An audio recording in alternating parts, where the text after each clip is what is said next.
Hello, welcome to Biology for You. In this video, we are going to discuss yeast artificial chromosomes. In this series of videos, we have been discussing different processes in genetic engineering. As a part of different molecular cloning vectors, here we are going to discuss this yeast artificial chromosome vectors. Basically, in this video, we are going to have the idea of what exactly are the yeast artificial chromosomes, what are the major reasons present inside the yeast artificial chromosomes, and followed by how do we clone the target DNA inside the yeast artificial chromosome. So before going into details, first we need to have the idea why it is important to clone a target gene inside the yeast artificial chromosome vector. So coming to that point, basically there are many kinds of vector choices like plasmids, cosmids and all. All these vectors, any kind of bacterial or plasmid vectors, viral vectors are basically designed for the molecular cloning inside the prokaryotic cells. So if we want to clone eukaryotic genes which are very much large, we need to have a vector which can accommodate such large DNAs. And also this eukaryotic DNA or the eukaryotic DNA portion or the target DNA generally have the more complexity. That means they need to have very regulatory processes, and also these genes, eukaryotic genes, need transcriptional and translational modifications. So in order to obtain all such characters, we need to have a vector which is used to accommodate large portion of DNA and which allows the this target DNA to be cloned inside the eukaryotic system such as yeast cell, which really helpful to go for post-transcriptional and translational modifications for the proper expression of the genes that are present on the target DNA. And also yeast cells are basically very much simple organisms for the experiments to proceed. That means these are very small and easily cultured, and the life cycle of yeast is very much less. These are having haploid genomes, and also the physiological and genetic characters of the yeast cells are very well studied. So all these characters made the yeast cell to be considered as a suitable experimental system for the understanding or cloning or expressing the eukaryotic genes. Eukaryotic genes are the target DNA portion. So coming to the vectors, so we want to design some vectors which can be simply cloned inside the yeast cells. So there are many kinds of yeast derived vectors, yeast based vectors. Those are yeast integrative plasmids, yeast episomal plasmids, yeast replicative plasmids, yeast centromeric plasmids, and yeast artificial chromosomes. And yeast artificial chromosomes are basically very much advanced type of yeast based vectors. So what are the basic regions present on the yeast artificial chromosomes? We already discussed what is the importance to clone our gene or target DNA or the portion of DNA inside the yeast cell. But we need to know what are the basic regions present on the yeast artificial chromosome. So coming to that point, first they'll have, these are basically shuttle vectors. That means these vectors are able to be cloned inside the prokaryotic system and also eukaryotic system such as yeast. So they need to have origin of replication. So this is taken from the cole E1 plasmid, which is the plasmid from E. coli cell. That means these yeast artificial chromosomes are able to clone inside the bacteria. And also these yeast artificial chromosomes have the ARS, that means autonomously replicating substance, or the gene from where the DNA replication in eukaryotes begins. So due to the presence of autonomously replicating region substance, these yeast artificial chromosomes are having self-replicating ability. They need not to depend upon the genomic DNA, yeast genomic DNA for their replication. They can simply start their own replication and make them into number of copies, and the copy number of yeast artificial chromosome is maintained between 50 to 100, that is medium to high copy number. And yeast artificial chromosomes also have centromeric regions. So these centromeric regions are helpful for the yeast artificial chromosome to be mitotically to get mitotical stability. That means if a yeast cell is having this yeast artificial chromosome inside it, if it go for cell division, it need to be properly segregated or partitioned into the daughter cells. So they need to be segregated from parental generation to the daughter generation. So for that they need to have centromeric region. So due to the presence of centromeric region inside the yeast artificial chromosome, they can be divided properly, they can be segregated into daughter cells properly. So they get mitotic stability due to the presence of region called centromere. And also yeast artificial chromosomes have region called telomere. This telomere region is having the ability to make the circularized chromosome into the linear form. So this telomeric region are present at the two ends of the chromosome, and they protect these ends from the degradation or something similar processes. So to maintain stably inside the eukaryotic system for a chromosome, we need to have, in order to consider this as a chromosome, we need to have this telomeric regions as well. So they increase the stability of the chromosomes. So these are the basic regions present in the yeast artificial chromosomes. So along with these regions, they'll have selectable markers as well. These selectable markers is to select them inside the bacteria, like amphicerin resistant gene, or maybe the part of lactate gene and all. And the selectable markers are also helpful, are also having ability to select them inside the yeast cells or eukaryotic cells. So these selectable markers are like that: tryptophan synthesis, uracil synthesis. So based on the ability to synthesize their own amino acids or the nucleotides, using this axotrophic growth, we can select the yeast cell containing such recombinant such recombinant vector, yeast artificial chromosome vector. That means if we introduce such target DNA inside the yeast vector, this kind of YAC vector, and this YAC vector is allowed to transform the yeast cell, is introduced inside the yeast cell, and inside the yeast cell the transformed yeast cells are able to express these genes which are responsible for the production of such amino acids. So the media is lacking this such amino acids or axotrophic media, allowed the growth of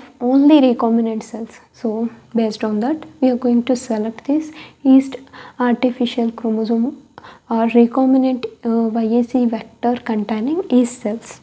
So that is how the selection will happen. So these two types of selectable markers will be present on the yeast artificial chromosome, along with some unique restriction enzyme recognition sites will be present on the yeast artificial chromosomes. These are the basic regions that present in the yeast artificial chromosome. So coming to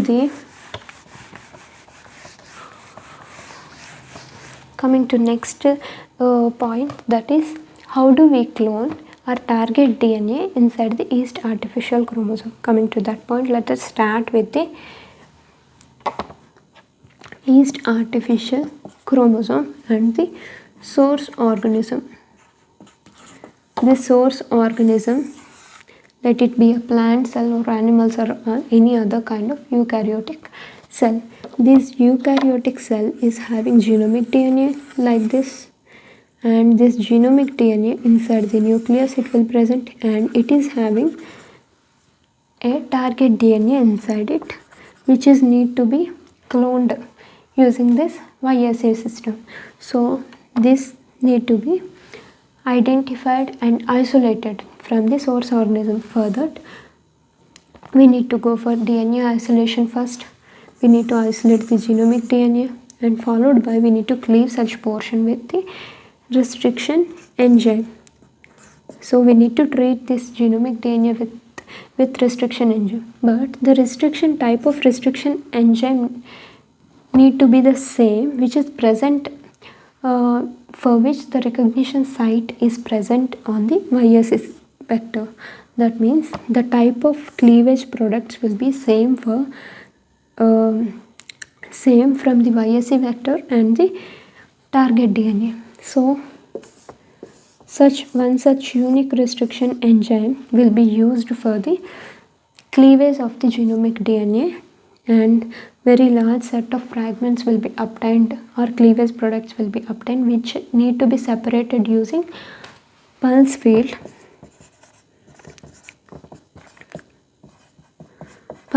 gel electrophoresis. The conventional gel electrophoresis may not be able to resolve such large DNAs. So in order to deal with such large DNA fragments, we need to go for this pulse field gel electrophoresis, and the target DNA fragment need to be identified using some methods, and these need to be separated or isolated. This target DNA need to be isolated. So once after you isolate this target DNA, that need to be introduced inside the yeast artificial chromosome vectors. Basically, these yeast artificial chromosome vectors are maintained inside the bacterial cells such as E. coli. So inside these bacterial cells, these yeast artificial chromosomes generally be maintained, and generally due to the presence of origin of replication for the bacteria, they also replicated and cloned inside the bacteria cell. So generally, in order to introduce this target gene inside this yeast artificial chromosome, we need to use this restriction enzyme, same restriction enzyme which is having unique recognition site on this vector. So before going to that, let us take a diagram of yeast artificial chromosome vector. So if it is the yeast artificial chromosome vector, and these two are the telomeric regions. So if these two are the telomeric regions, they need to be first cleaved and linearized. So in order to introduce as a vector inside the yeast cell, as a chromosome inside the yeast cell, first we need to linearize these vectors. So for that, generally these yeast artificial chromosomes have telomeric regions which is separated by the small segment of DNA, and there is a restriction enzyme recognition site. Maybe let's take example, there is a BAMH1 site at the two ends of the telomeres. So if you treat this yeast artificial chromosome with the BAMH1, you are going to have the intermediate or segment between two telomeres is separated, and these telomeres are able to linearize. So basically, on the linearized yeast artificial chromosome. So let us draw linearized structure. So if it is a yeast artificial chromosome which is having regions, two telomere regions at two ends of it, generally it will have a unique restriction recognition site. Let us take an example of EcoR1. So if it is having EcoR1 restriction enzyme recognition site in between this chromosome, generally there will be two selectable markers. So let us write as X and Y. So there will be two selectable markers X and Y that will be present on the each side of this unique restriction enzyme recognition site on the yeast artificial chromosome. Along with there will be centromeric region and also ARS and all. So basically, once after this linear formed vector is formed, we can go for restriction recognition with this unique restriction enzyme recognition. Using this site, we can cleave this vector to produce two arms. So this would be the cleavage product. So the cleavage products with the unique restriction enzyme recognition, unique restriction enzyme site will be similar to this. This is considered to be a left arm and this is considered to be right arm.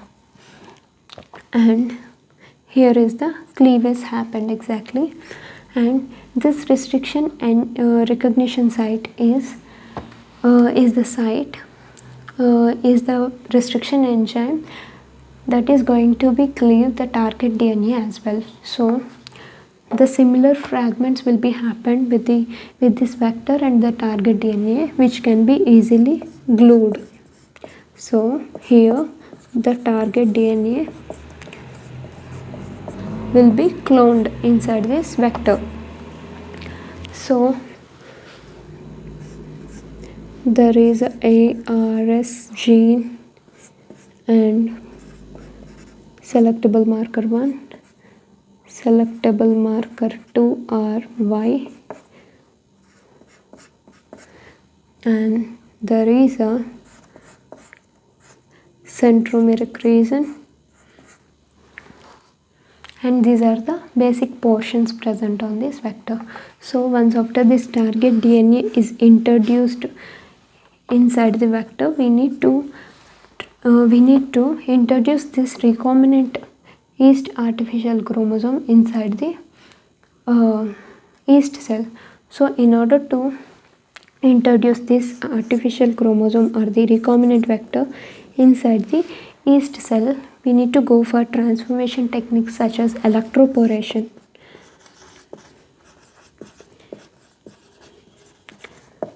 So the cultured yeast cells need to be subjected with the electrical field to make very small tiny nanometer sized pores through which this vector can be recombinant vector can be introduced inside the nucleus. And also some other techniques like calcium chloride treatment or lithium acetate treatment can also be followed to make the yeast cells more competent to uptake this recombinant DNA. So once after this recombinant DNA introduced inside the yeast artificial chromosome, these will be selected based on the two markers, selectable marker 1 and 2.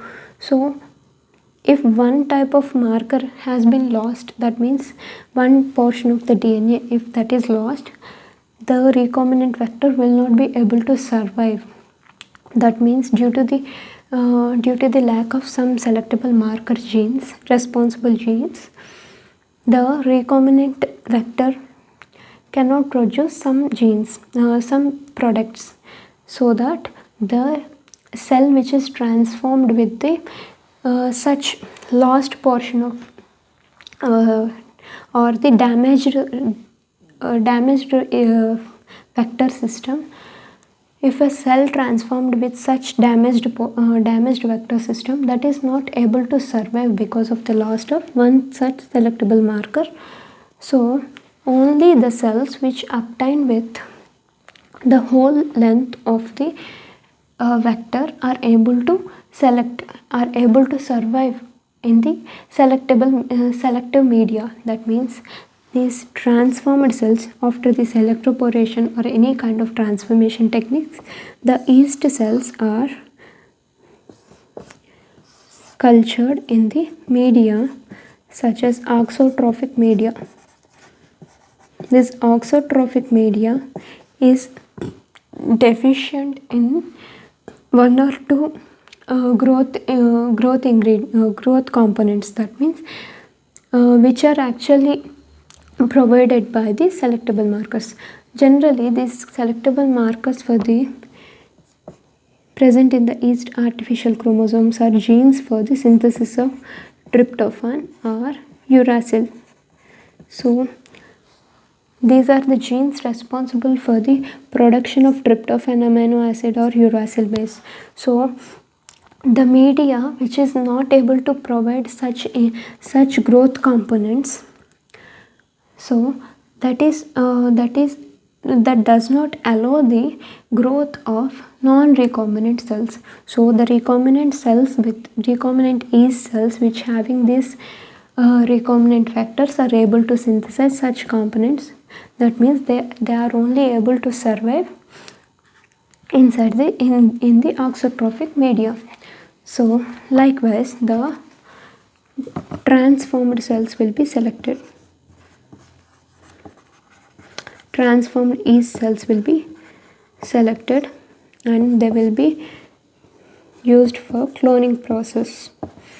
So that is how a portion of DNA will be cloned inside the yeast artificial chromosome.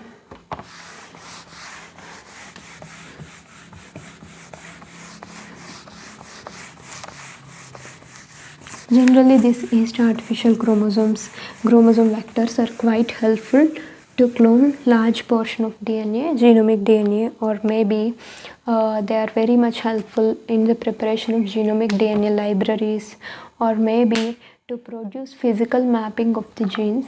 These yeast artificial chromosomes are quite helpful. They allow the large DNA such as more than 100